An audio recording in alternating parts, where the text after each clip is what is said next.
Guys, it happened again. We've been played like a fiddle by Amazon Vine. Amazon Vine is up to no good again. From June 5th to July 21st, Amazon Vine ran a program that essentially gave you free eligibility into Amazon Vine. So what this means is they just waived the administrative fee of $200. The catch here is you could only put 2 products into Vine.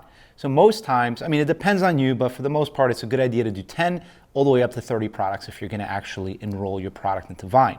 And normally this is because it costs $200 to get into the program. So it's $200 per ASIN to get into the Amazon Vine program. So if you're going to pay that administrative fee, you might as well get the most out of it. So first, let's, in case you guys don't know what Vine is, let me just kind of get into that real quick. And then I'll get into the extreme problem that they recently caused with this new program and how they basically played us all. So Amazon Vine has a network of trusted reviewers. So in order to be in a Vine program, actually nobody knows. So they just essentially offer this to people. It's an invite-only program. And essentially they get free product and you get reviews. This was Amazon's way of getting rid of incentivized reviews.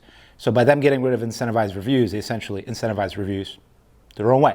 So it's okay to incentivize reviews as long as they're the ones doing it and it's not you, if that makes at all sense. Now, what do you have to do to actually become eligible for the program? So all that information is on the buyer side. What about on the seller side, you guys? So what you need to do to actually be eligible for the program is you need to be brand registered, have fewer than 30 reviews on the actual product, have buyable inventory in new condition, make sure the product isn't adult or digital, have a launched product at time of enrollment. In other words, the product needs to actually be active at the time that you're enrolling. So you can't put it in Vine and not actually launch a product. The product needs to be in inventory and launched. And that falls into having available inventory. Obviously, you need available inventory. So now that we have that out of the way, I want to talk about what my problem is with what they recently did.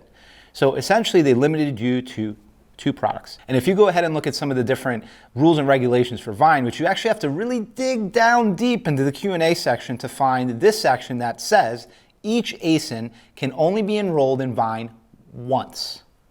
That means if you enroll your product in Vine and get 2 reviews via this program, that means you can never enroll it back into Vine again. So for you guys who would normally launch a product with 10 to 30 items, you've essentially just given away the opportunity to do that and now can only get 2 Vine reviews. So this is how Amazon Vine just played a whole bunch of us, right? So they acted like this is a good idea. So I'm sure you guys can appreciate what a catastrophe this could be if you're, for example, launching a new product. So essentially the whole premise of this video is to look out for these kinds of programs. So Amazon likes to do this every so often. They like to run this program.